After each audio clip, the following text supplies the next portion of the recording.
جی ناظرین، جواب حاضر ہے میں ایک بار پھر خوش آمدید کہتے ہیں، اور جو بھی میں سمجھتا ہوں کہ سوالات بہت ہو چکے ہیں، آخری کوئی 10-15 منٹ بچے ہیں، تو کوشش ہوگی کہ اس میں جو آپ کے سوالات آئے ان کے جوابات حاصل کریں۔ رانا صاحب، جعفر حسین صاحب کا سعودی عرب سے سوال تھا کہ اگر پیش امام شیعہ نہیں ہیں، غیر مسلک کے ہیں، تو ان کے پیچھے نماز ہم پڑھ سکتے ہیں؟ دیکھیں، نماز تو پڑھنے میں کوئی حرج نہیں ہے، لیکن آپ کی جماعت کی جو نیت ہے نا، جی، وہ آپ اپنے ہم مسلک کے جو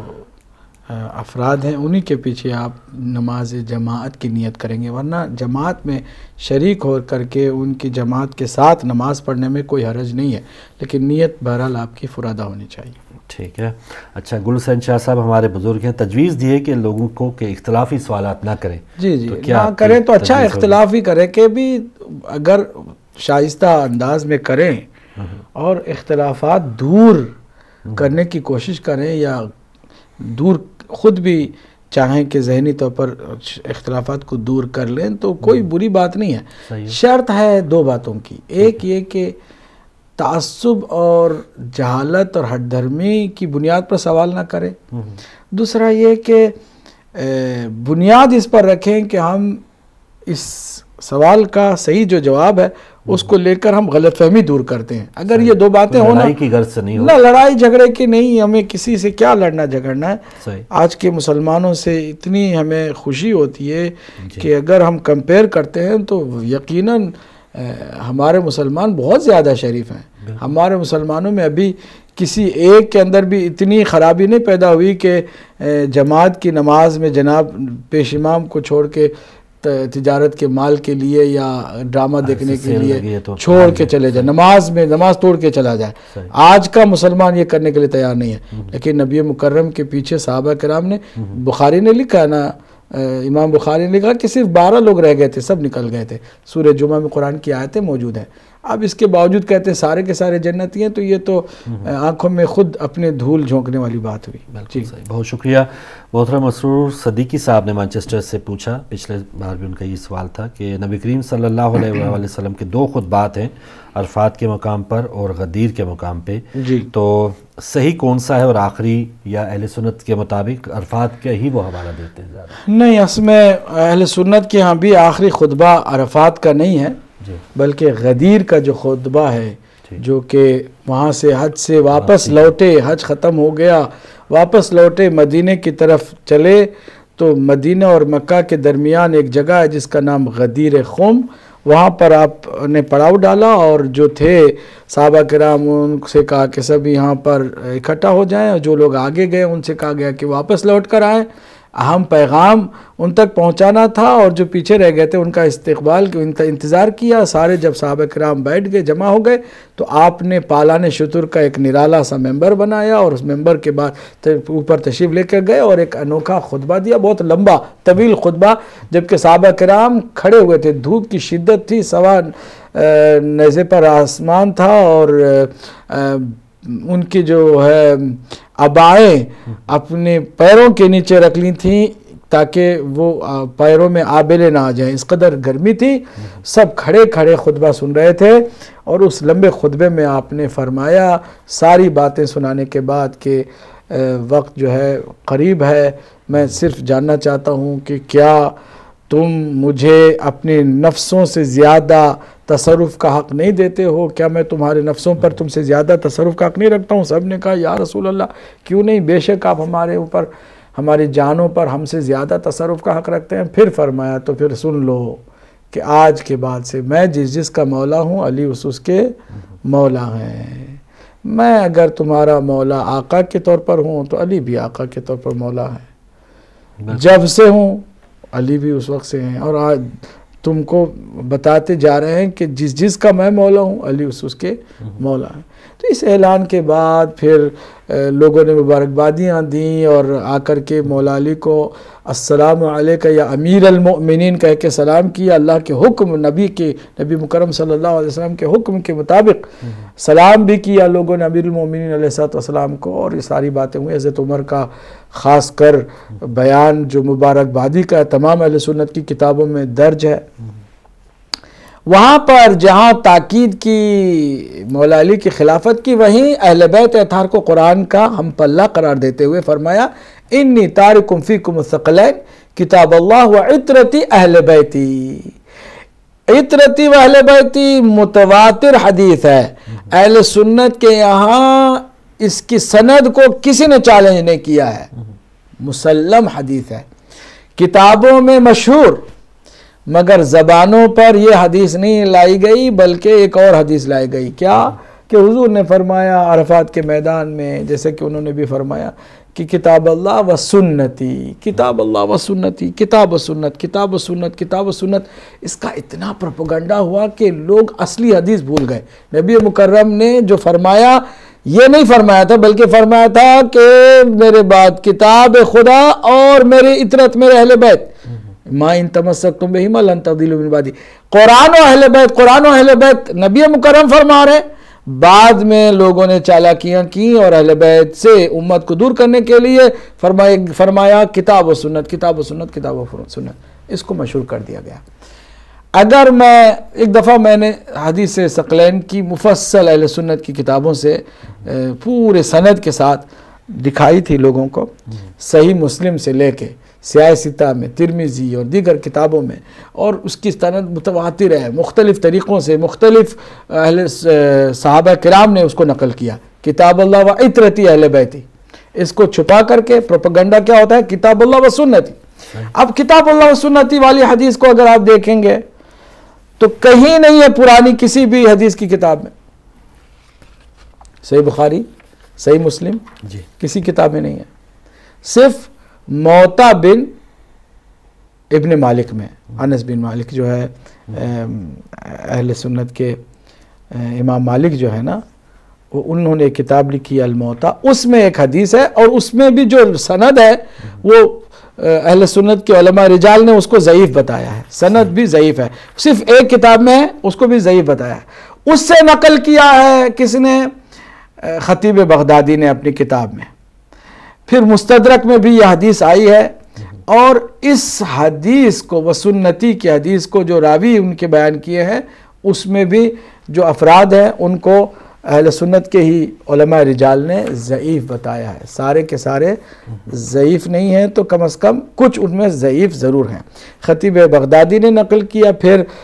حاکم نیشاپوری نے نقل کیا ہے، اور اس کے اندر بھی روایات کہ جو راوی ہیں، روات کا جو سلسلہ اس میں ضعیف روایات راوی موجود ہیں۔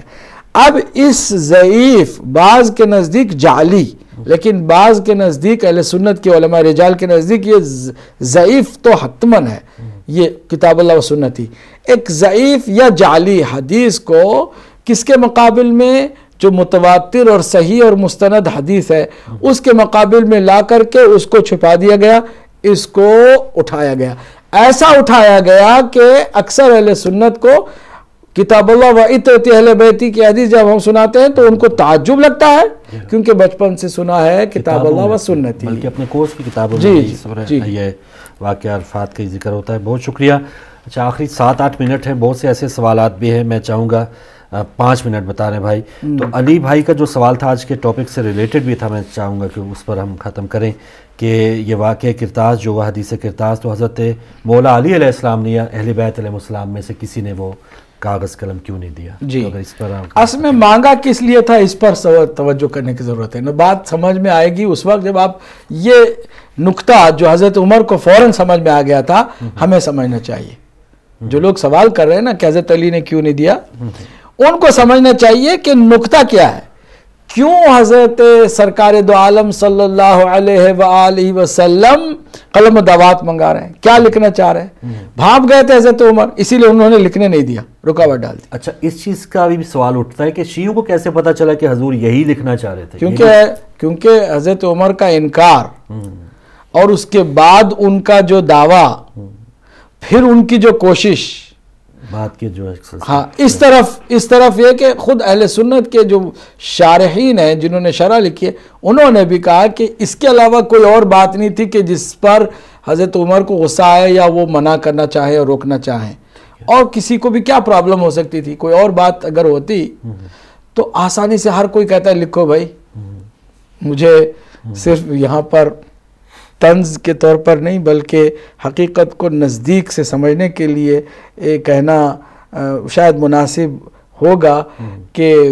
جب ہندوستان پاکستان میں انگریزوں کی حکومت تھی، جب ایک تھا سلسلہ، تو انگریز کے ایک کمانڈر نے پوچھا، دور سے آواز آ رہی تھی اذان کی، یہ کیا ہے، یہ کیا آواز کیا ہے؟ کہ اذان کی آواز، اذان کیا ہے؟ کہتے ہیں نماز وغیرہ وہاں ہوتی ہے، کوئی سیاسی ہلچل وہاں تو نہیں ہوتی، ہمارے خلاف کوئی بات تو نہیں ہوتی؟ کہ نہیں، تو پھر ہم بھی ایک مسجد ان کو بنا کے دے دیں گے، اگر ہمارے خلاف ہو تو اس کی آواز ہم دبا دیں گے، اور اگر ہمارے خلاف نہیں ہے تو ہم بھی ایک بنا کے دے دیں گے۔ اگر نبی مکرم کوئی عام سی بات لکھنا چاہتے تو شاید ہر کوئی پیش کر دیتا، بسم اللہ آپ لکھیے۔ اگر ان کو یہ پتا ہے کہ نہیں بھائی یہ تو ہم جو کوشش کریں اس پر پانی پھیرنا چاہتے ہیں، اور پھر وہی بات جو پہلے دن سے کہتے آ رہے ہیں کہ علی علی علی علی علی علی، اسی کو یہاں پر لکھ کر کے ہم پر مسلط کر دیں گے، ہمارے لیے پھر کوئی گنجائش ہی نہیں رہ جائے گی۔ آج جو سب سے بڑا بہتان ہے نبی مکرم پر یہی نا کہ نعوذ باللہ نبی مکرم صلی اللہ علیہ وآلہ وسلم نے واضح طور پر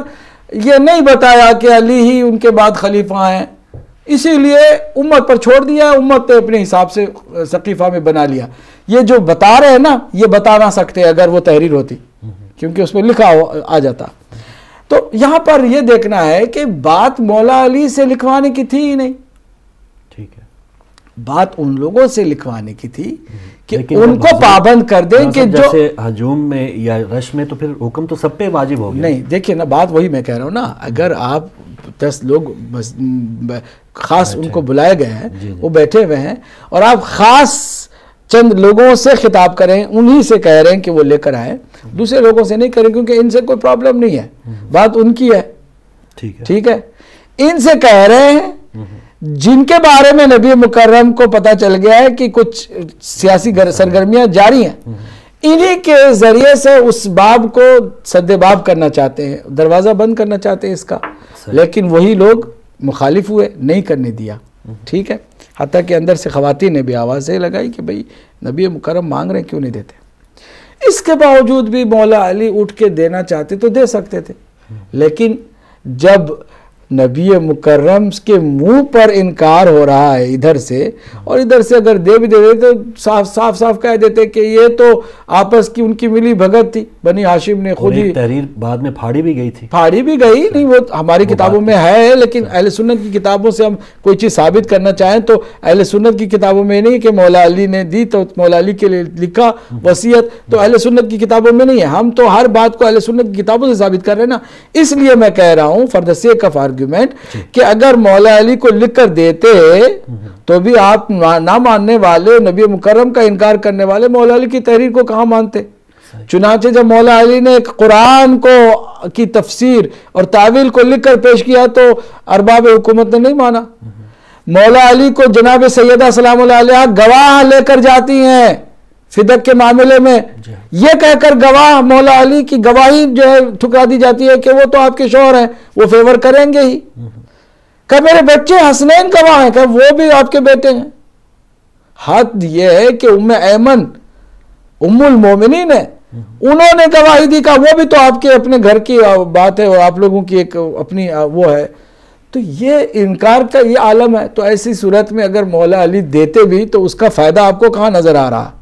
لیکن ہمارے ہاں ثابت ہے کہ مولا علی کے لیے تحریر دی اور وہ موجود رہی۔ تو بہرحال یہ جنہوں نے انکار کیا، وہ اس انکار کے بعد پھر کوئی افادیت نہیں رہ جاتی تھی، کیونکہ جب منہ پر ہی انکار ہو رہا تو بعد میں تحریر لکھ کے بھی دے کے جائیں تو کیا اس کا فائدہ ہونے والا؟ فائدہ نہیں۔ بالکل ٹائم ختم ہو گیا علامہ صاحب، جوابات ناظرین آپ کے رہ گئے، انشاءاللہ اگلے پروگرام میں ان کو حاصل کریں گے، اور ہمارا یہ جو سلسلہ ہے حدیث کرتاز سے متعلق پہلا حصہ جو آپ نے دیکھا ہے، پہلا حصہ تھا، انشاءاللہ اگلے پروگرام میں دوسرا حصہ اور مزید حقائق جانیں گے۔ اور جو ویورز لائیو کال نہیں کر پائے، abbas@hidayat.tv پہ آپ ہمیں ای میل کر کے بھی سوالات بھیج سکتے ہیں۔ کنٹرولوں میں جو بھائی آپ تک نشریات پہنچا رہے تھے انہیں بھی اپنی دعا میں یاد رکھیے گا۔ پھر کسی نئے پروگرام میں ملاقات ہوگی، اجازت دیجیے، اللہ حافظ۔